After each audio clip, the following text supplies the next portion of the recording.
Bureaucrats की अनकही बातें मेरे साथ सिर्फ मॉर्निंग टी पर। Good morning. मॉर्निंग टी में आज हमारे साथ मौजूद हैं 1987 बैच के आईएएस ऑफिसर प्रवीर कृष्ण जी, जो वर्तमान में मध्य प्रदेश शासन में प्रिंसिपल सेक्रेटरी हैं हेल्थ और परिवार कल्याण। अविभाजित मध्य प्रदेश के कई जिलों बस्तर और अंबिकापुर में कलेक्टर रह चुके हैं और ये एक रिकॉर्ड है कि लगातार 4-4 साल एक एक ज़िले में कलेक्टर रहे। आज हम उनसे बात करेंगे और जानेंगे उनकी अनकही बातें। सर, सबसे पहले शुरुआत कैसे हुई आपकी? मध्य प्रदेश में मेरी शुरुआत एसडीओ महासमुंद के रूप में हुई और मैं वहाँ से फिर जैसे आपने बताया जबलपुर में रहा, एडिशनल कलेक्टर और प्रशासक नगर निगम, जिला पंचायत का सीओ भी था। उसके बाद मैं अंबिकापुर में कलेक्टर रहा 4 साल, फिर वहाँ से बस्तर गया, वहाँ 4 साल रहा। उसके बाद भोपाल में था, एमपी सिविल सप्लाईज कॉर्पोरेशन का एमडी था, 3 वर्षों तक वहाँ रहा। फिर दिल्ली गया मैं, जहाँ पे 8 साल तक मैंने वहाँ पे 4 वर्ष कैबिनेट सेक्रेटेरिएट में और 3 वर्ष स्वास्थ्य विभाग में संयुक्त सचिव के रूप में काम किया। उसके बाद भोपाल आया वापस अपने राज्य में और अभी लगभग 2 वर्षों से प्रमुख सचिव स्वास्थ्य विभाग का देख रहा हूँ मैं। अच्छा सर, बिल्कुल। जब हम कॉलेज में पढ़ते हैं या स्कूल में पढ़ते हैं तो एक वहीं से ड्रीम बन जाता है कि मेरे को ये करना है, मेरे को। जब आप कॉलेज में पढ़ते थे या स्कूल में, कभी आपने सोचा था कि आईएएस ही ज्वाइन करेंगे या कुछ और इरादा था दूसरी जॉब में जाने का? नहीं, ऑप्शंस थे मेरे, लेकिन सबसे ऊपर आईएएस सिविल सर्विसेज थी।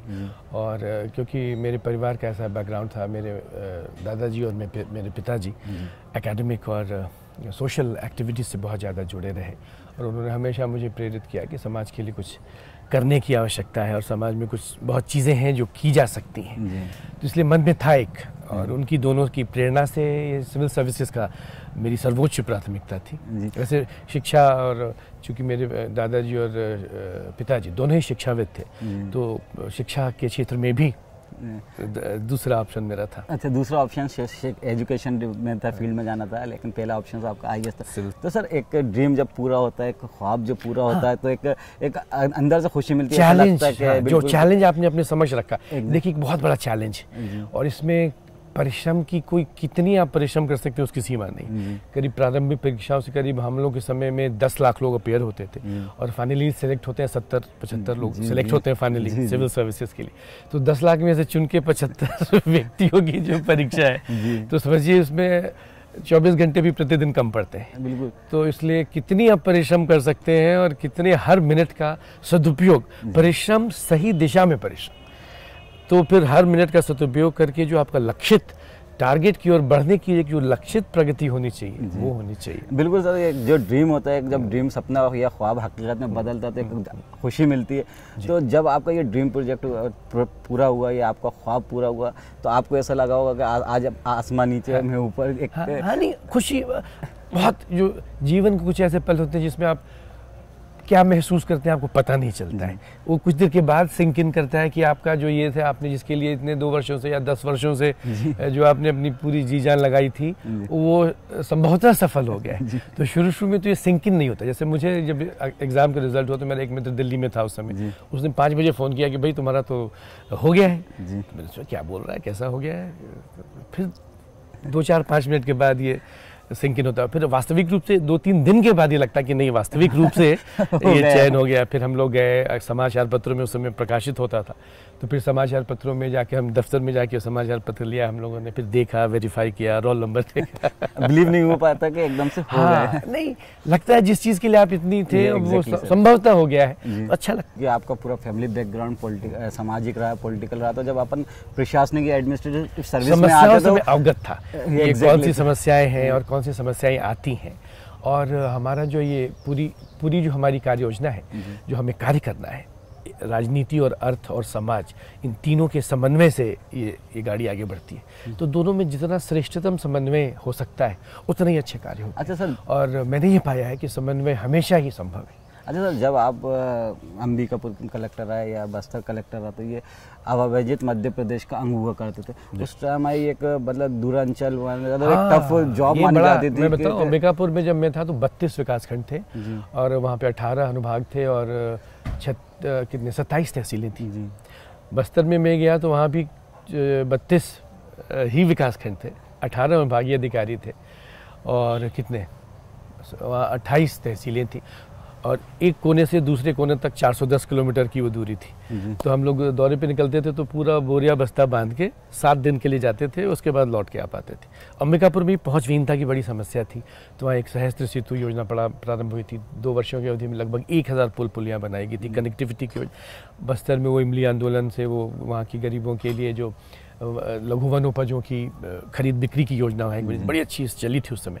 तो मेहनत परिश्रम, हाँ, बस ये है कि प्रशासनिक या किसी भी स्थान पे आप हैं, सामाजिक आर्थिक राजनीतिक, आपका निर्णय कभी गलत नहीं होगा जब आप ये सोच के निर्णय करेंगे इस पर गरीब, इस निर्णय का गरीब पर क्या प्रभाव पड़ेगा।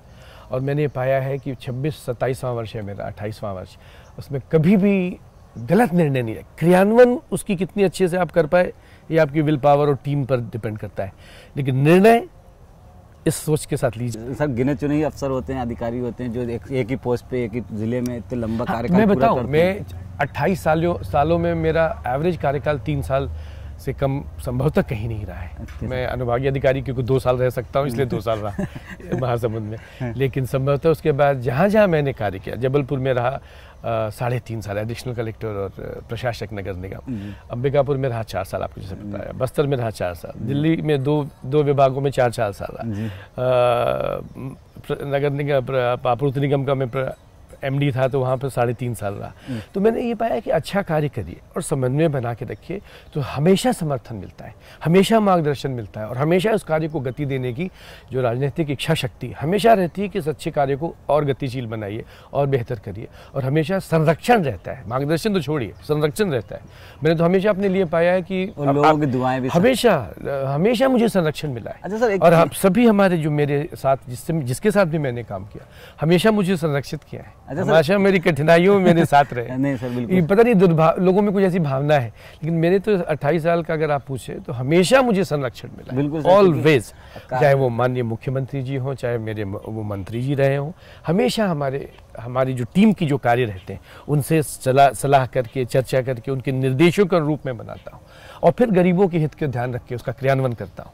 तो इसमें तो हमेशा मुझे बिल्कुल उनका आशीर्वाद मिला। अच्छा काम करने को वालों को हर इंसान सराहता, चाहे अधिकारी हो चाहे इसमें एक बहुत महत्वपूर्ण बात है कि क्रिटिसिज्म को मैं बड़े अच्छे से लेता हूँ।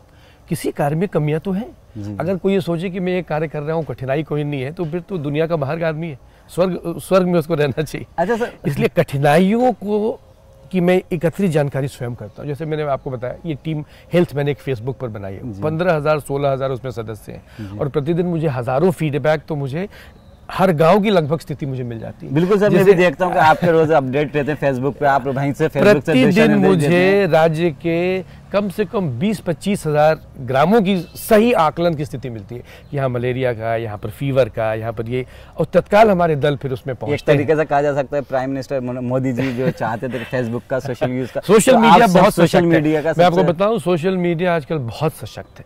अब हमारे जो 15-16 हज़ार अधिकारी कर्मचारी हमारे फेसबुक पे हैं, वो ग्राम की आशा से लेके मुख्य चिकित्सा अधिकारी से लेके संयुक्त संचालक तक हैं, तो हर स्तर की जो कठिनाइयाँ मुझे पता चलती हैं और फिर उसी अनुरूप हम लोग कार्य करते हैं। जैसे आप देखिए, हमें मलेरिया या गांव में डेंगू या बुखार या उल्टी दस्त की सूचना रात में 12 बजे क्या सुबह 4 बजे क्या जब होती है वहाँ से मुझे सूचना मिल जाती है। फिर तत्काल मैं फेसबुक पे ही उस पर कह देता हूँ क्या करना है और हमारे दल रवाना हो जाते हैं और सब। तो ये एक बड़ी अच्छी व्यवस्था बनी है जिससे हमें, अच्छा उसमें क्रिटिसिज्म भी कुछ लोग बड़े करते हैं कि साहब आप जो है अपने को समझते ही। अच्छा सर के बारे में एक चीज़ और बताना चाह रहा था मैं, जो मध्य प्रदेश में स्वास्थ्य को लेकर जो योजनाएं चली जा रही हैं ग्रामीण क्षेत्रों में, खासकर ग्रामीण क्षेत्रों की बात करें, हम बात करें माधुरी दीक्षित को मध्य प्रदेश स्वास्थ्य का एम्बेसडर बनाने के लिए, या हम बात करें आमिर खान को भोपाल मध्य प्रदेश लाकर उनके स्वास्थ्य सेवाओं से जोड़ने की, तो ये इसका पूरा क्रेडिट सर को जाता है, प्रवीर कृष्ण जी को जाता है। आज भी मध्य प्रदेश में जितनी भी स्वास्थ्य की योजना चल रही हैं उनका पूरा कंसेप्ट ये है,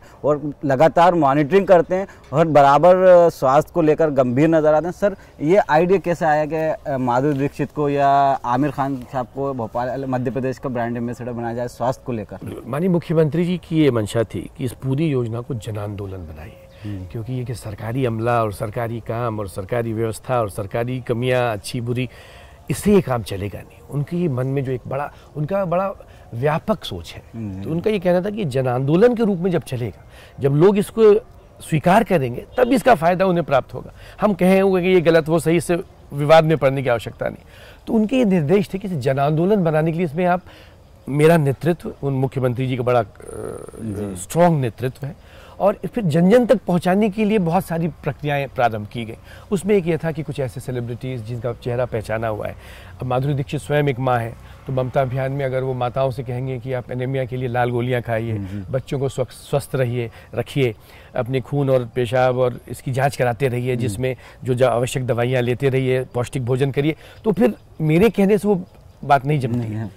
तो फिर उनके माध्यम से ये बात चलेगी। उसी तरह आमिर खान बड़े कमिटेड और सामाजिक कार्यों में लगे रहते हैं। तो जो गौरवी अभियान था, जो रेप और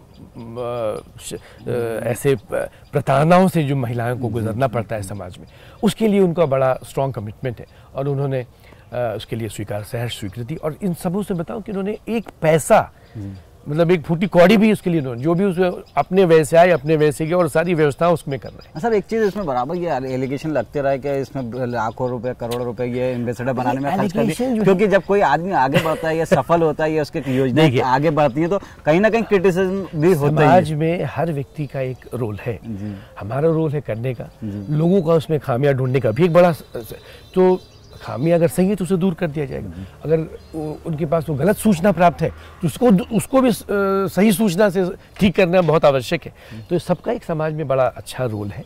फिर उस सूचना को ठीक कर दिया गया, वो सही सूचनाएं उन तक पहुंच गई। सर, एक जब अपन अच्छा काम करते हैं और बहुत बढ़िया काम करते हैं, सब चीज़ें अच्छी चलती हैं, उसके बाद जब आपको आलोचनाएं झेलना पड़ती हैं, और आलोचनाएं, तब किस तरह से आप इस आलोचनाओं को फेस करते हैं? आलोचनाओं के बिना कोई भी अच्छी योजना अगर आप कर रहे हैं तो उसमें कुछ के हित प्रभावित होंगे, कुछ को लाभ मिलेगा और कुछ को बड़ी कठिनाइयाँ होंगी। तो व्यवस्था परिवर्तन में ये सामान्य व्यवस्था प्रक्रिया है, उसे बड़े हम सम्यक भाव से मैं लेता हूँ कि अगर कोई, जैसे अब ये जेनरिक दवाइयों की बात है, जैसे सामान्य, इसमें बहुत सारे पक्ष में बहुत लोग हैं, प्रतिदिन 5 लाख लोग उसका लाभ ले रहे हैं, और हमारी जो है ये देश की शर्तिया रूप से श्रेष्ठतम योजनाओं में एक है। इसके विदेश के लोगों ने, राष्ट्र के लोगों ने, अन्य राज्यों के लोगों ने अध्ययन करके अच्छी अच्छी बातें, लेकिन उसमें कठिनाइयाँ हैं, समस्याएं हैं, लेकिन योजना नहीं गलत है। तो लेकिन तो जेनरिक योजनाएं, अब इसमें देखिए जेनरिक योजनाएं की कीमत जो है, ये जो एक्सपोर्ट करती हैं दवा बनाने वाले जो बड़ी बड़ी कंपनियां हैं, उन्हीं से हम क्रय करते हैं।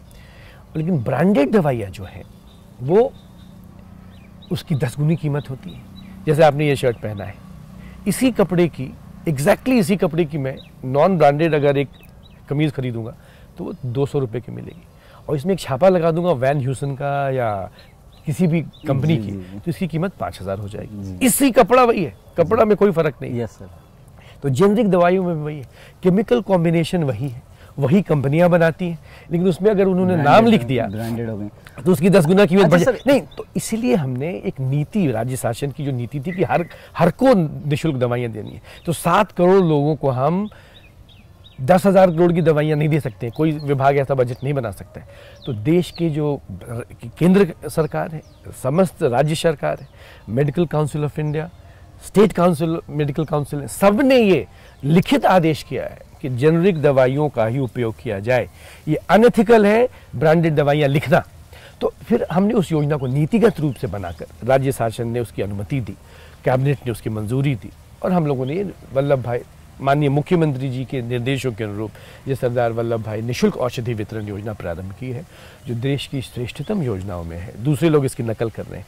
मध्य प्रदेश देश का पहला राज्य है जो निःशुल्क औषधियाँ, निःशुल्क जाँचें, निःशुल्क परिवहन, इमरजेंसी 108, 2000 हमारे पास वाहन है, और निःशुल्क भोजन, उपलब्ध कराता है। तो इसके लिए जो जेनरिक हम चूंकि पद्धति से उपयोग करते हैं, टीबी की दवाइयाँ जेनरिक है, लेप्रोसी की दवाइयाँ जेनरिक है, मलेरिया की दवाइयाँ जेनरिक है। तो पूरे देश में, पूरे विश्व में 80% लोग जेनरिक दवाओं का ही उपयोग करते हैं, और जो निर्यात स्तर की कंपनियां हैं उन्हीं से हम क्रय करते हैं। तो ये एक बड़ी अच्छी और प्रभावकारी योजना है, जिसका लाभ हमें ग्रामों तक पहुंचाना है। बिल्कुल सर, आपकी बात को, वो आपकी योजना ग्रामीण तक पहुंचाएं, लोग स्वास्थ्य का लाभ ले सकें, आपकी सरकार की योजना का लाभ ले सकें। अच्छा सर, एक चीज़ पूछ रहा था जी। आप कलेक्टर रहे जब अंबिकापुर बस्तर, और कई जगहों पर, दिल्ली में भी आप लगातार 8 साल पोस्ट रहे कैबिनेट सेक्रेटरी के रूप में। इन पूरे जहाँ पोस्ट रहे, कहीं सबसे अच्छा अनुभव आपका कहाँ रहा? सब जगह, मैंने महासमुंद से शुरू करी और भोपाल के आज तक प्रतिदिन एक चुनौती के रूप में आया है। उस चुनौती के बराबर मैंने अपना रिस्पॉन्स देने का कोशिश किया है, और मेरी पूरी टीम बस्तर में, सोची इतना बड़ा साक्षरता अभियान बस्तर में चला, इमली आंदोलन हुआ वहाँ पे, और 10-10 हज़ार, 20-20 हज़ार, 1-1 लाख लोगों की टीम ने साथ काम किया है। तो मेरा कार्य उस कार्य के मुखिया के रूप में या क्रियान्वयनकर्ता के रूप में यही है कि इस पूरी टीम को सही दिशा निर्देश, सही मार्गदर्शन, सही प्रोत्साहन, और समय समय पर थोड़ी कड़वी दवा भी, क्योंकि किसी योजना में बिना कड़वी दवा के वो तो चलता नहीं। अच्छा। तो 80%, 90% प्रोत्साहन से और 10% सुधार से योजनाओं संचालन करने की आपका अनुभव कार्य सब जगह बहुत अच्छे रहे। बहुत अच्छे अनुभव रहते हैं तो बुरे अनुभव, अच्छा बिल्कुल सर, अच्छे अनुभव रहते हैं तो कहीं ना कहीं बुरे अनुभव का भी सामना करना। तो ऐसे कुछ बुरे अनुभव होंगे जो आप बुरा अनुभव कोई नहीं रहा है, एक भी नहीं, मैं सच बोल रहा हूँ। चुनौतियां हैं, अब उसको आप बुरा क्यों मानते हैं? अगर जीवन में सब कुछ अच्छा है तो फिर तो वो स्वर्ग, मैंने कहा ना, वो स्वर्ग हो जाएगा और सभी स्वर्गवासी। लेकिन ऐसी व्यवस्था है नहीं जीवन में। तो जो आपके पास चुनौतियां हैं, उन चुनौतियों को पर खरा उतरने के लिए जो आपका रिस्पॉन्स होना चाहिए वो बढ़िया है। तो मैं किसी कार्य को गलत या सही नहीं मानता हूँ, चुनौतियां मानता हूँ कि कुछ कार्य कम परिश्रम से पूरे हो जाएंगे, कुछ कार्य में अधिक परिश्रम करना पड़ेगा, और मैं इनके लिए तैयार रहता हूँ। मुझे अधिक परिश्रम करना बेहतर है। अच्छा सर, एक सवाल, आपको डर लगता है? क्यों? बिल्कुल नहीं, किसी भी चीज से, किसी से नहीं। Absolutely I fear nobody. और डर तब लगे जब कोई गलती करे, सोचे कि भाई जानबूझ के गलती हो रही, गलती हो सकती है लेकिन जानबूझ के गलती करने वाले डरते हैं। और मैं तो भगवान की, ईश्वर की कृपा से ऐसी व्यवस्था है, और गुरुजनों के आशीर्वाद से, और हमारे सभी मित्रों और वरिष्ठों के सहयोग से गलती करने की आवश्यकता ही नहीं। क्यों गलती करें? गलती हो सकती है। बोनाफाइड और मैलाफाइड, ये 2 शब्द हैं अंग्रेजी की। जानबूझ के गलती किया जाना, योजनाबद्ध तरीके से गलती किया जाना, उसे मैलाफाइड कहते हैं। और जो बोनाफाइड काम कर रहे हैं, 100 काम कर रहे हैं, एक आध निर्णय कहीं पर ऐसी हो गई जो कोई चूक होगी, उसका सुधार हो जाता है। जो गलती से गलती होती है उसका सुधार भी उसी में निहित रहता है, आप तत्काल उसका सुधार कर लेते हैं। तो फिर उसके लिए क्यों चिंता करनी? हाँ बिल्कुल सर, अभी हम बात कर रहे हैं मॉर्निंग टीम में principal secretary health Pravir Krishna ji से। अभी हम बात कर रहे थे उनसे, उनकी नौकरी से रिलेटेड, उनकी नौकरी के अनुभवों को लेकर। अभी हम आगे बात करेंगे उनसे, उनके परिवार को लेकर, एक छोटे से ब्रेक के बाद।